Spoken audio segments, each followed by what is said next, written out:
Bienvenido, mi nombre es Alexander Bueno y soy profesor del Departamento de Conversión y Transporte de Energía. En este video vamos a hablar un poquito de fallas de transformadores. Vamos a ver otro caso práctico. Entonces vamos a ver los datos de placa de este transformador.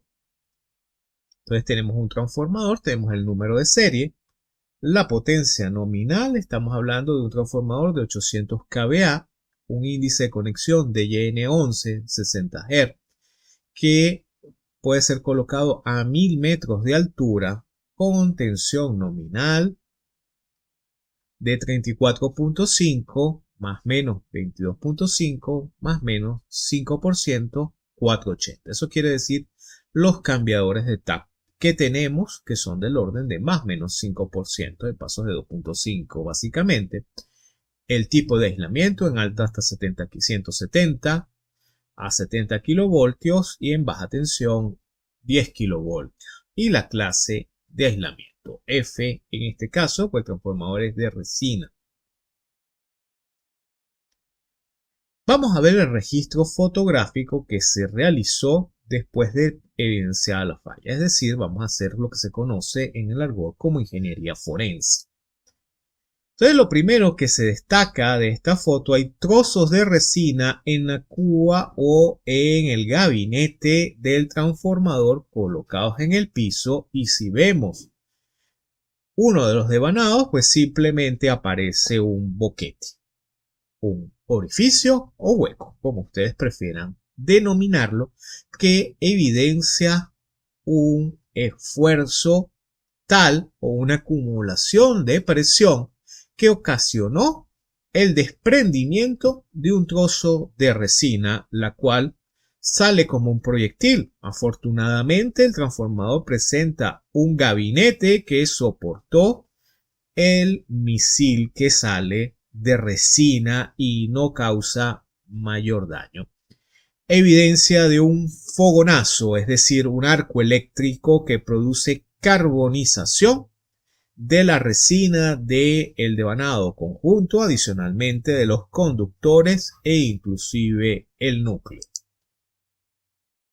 Tenemos otra vista del fogonazo, del orificio, la mancha de carbonización alrededor de las chapas magnéticas y una mejor ampliación del orificio que se produce en el devanado de alta tensión del transformador. En este caso, el corte viene desde el devanado de alta tensión y impacta sobre el devanado de baja tensión.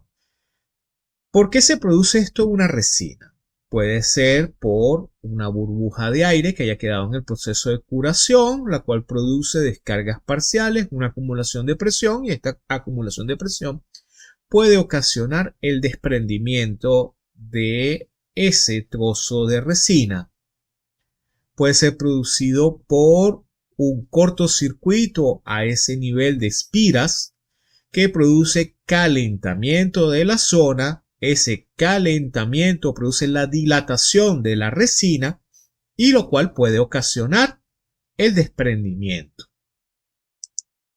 También puede ser producto de una sobretensión, sobre todo si ese fallo se ocasiona en las primeras espiras donde se recibe la mayor parte de la tensión. Podemos ver en esta foto la carbonización a lo largo de la cuba y del núcleo magnético producto del fogonazo del desprendimiento de la resina. ¿Qué hipótesis manejan? Porque esto es un transformador que está en garantía. Falla una sola bobina de las tres. Entonces, el fabricante, obviamente, para la ejecución de la garantía, presenta una serie de hipótesis y la empresa presenta otras hipótesis. Entramos a un litigio donde tenemos que ver cuál de las hipótesis es la más plausible para ver si se puede ejecutar o no la garantía, donde la garantía en equipos de este tamaño es simplemente la restitución del equipo o en este caso de la bobina fallada si no hay afectación de las otras bobinas y del núcleo magnético.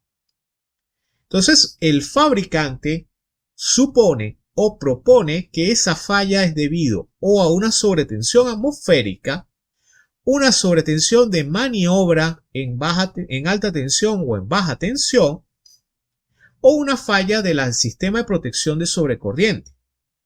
Mientras que la empresa dice que esto puede ser o un defecto de fabricación debido a que ella cuenta con oscilogramas de corriente prefalla y postfalla. Si tenemos los oscilogramas prefalla y postfalla, podemos ver si efectivamente hubo una sobrecorriente y si la protección asociada al despeje de la sobrecorriente actuó o no actuó y en qué tiempo actuó. Por tanto, podemos saber o podemos validar la hipótesis del fabricante si el sistema de protección tuvo una falla. El problema es que el fabricante alega que esto puede ser producto de una sobretensión por un impulso atmosférico, es decir, un rayo, o una tensión de maniobra.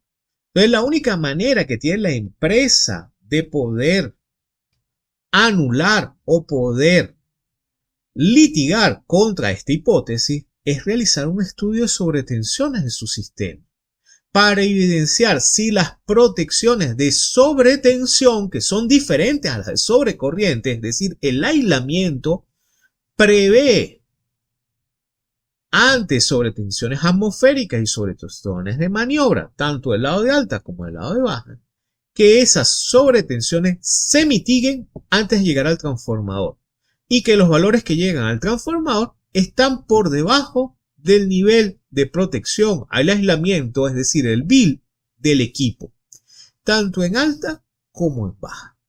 Y efectivamente la empresa realiza este estudio y se percata que la instalación de los descargadores de sobretensión para rayos, como su nombre coloquial lo indica, están bien asegurados y dimensionados para evitar sobretensiones, tanto del punto de vista atmosférico como del punto de vista de maniobra. Entonces, para descartar la otra hipótesis, tenemos el registro de corrientes. Por eso es importante los sistemas SCADA en transformadores y en el sistema de potencia, porque me permiten evidenciar cómo es el comportamiento de las variables eléctricas durante el evento prefalla, durante la falla y postfalla. ¿Quién actuó y en cuánto tiempo actuó? Entonces, fíjense, si analizamos el evento prefalla, aquí evidenciamos que las tres fases tienen corrientes diferentes. El transformador está conectado en primario en delta, es decir, que hay corriente en dos fases, A y B. Fíjense que la fase B tiene menos corriente. El transformador en ese momento se encuentra en vacío, por eso es la baja corriente. Pero hay un desbalance de corriente entre las tres fases. Para un transformador en vacío, que lo que consume es la corriente de vacío, estamos hablando menos del 1% de la corriente nominal, hay un desbalance severo de corriente. Esto puede indicar o puede presuponer al investigador posible cortocircuito entre espiras, posible daño en el devanado, porque hay dos fases que tienen sobrecorriente y la otra no. Vamos al evento falla. En el evento falla, que es el que tenemos aquí, tenemos corrientes de 99 amperes, 105 amperes, 525 amperes. Este transformador tiene una corriente nominal del orden de 100 amperes. Es decir, que durante la falla, las fases A y B tenían corriente nominal. No puede haber efectos de esfuerzos mecánicos que no estén contemplados en el diseño, pues estamos hablando de corriente nominal. En el caso de la fase fallada, que es la C, que es la que origina el boquete, tenemos 525 amperes. con una duración de unos cuantos milisegundos. Fíjense que estamos hablando de un ciclo, 2 ciclos, 3 ciclos, 4 ciclos, 5 ciclos, 6 ciclos, 7 ciclos de 60 Hz. Menos de 140 milisegundos tardó la protección en actuar. Y la corriente de 525 está por debajo de la corriente de Inrus del transformador, que está en el orden de 25 veces la corriente nominal por espacios de 100 milisegundos, es lo que establece la norma para la protección. Es decir, que la corriente de falla está por debajo de la corriente de energización y del diseño de corriente de energización. Entonces, si del estudio de sobretensiones se demostró que el sistema está protegido contra descargas atmosféricas y descargas de maniobra, las protecciones actuaron en alrededor de 5 ciclos, es decir, en tiempos de ubicación, despeje y apertura menores a 5 ciclos, y las corrientes durante el evento de falla están en el orden de las corrientes nominales, y la corriente en el devanado fallado está por debajo de la corriente de Inrus de diseño, y hay una afectación del sistema de integridad física de la resina. ¿Qué hipótesis sacan ustedes al respecto? ¿Cuál es la razón de falla del transformador?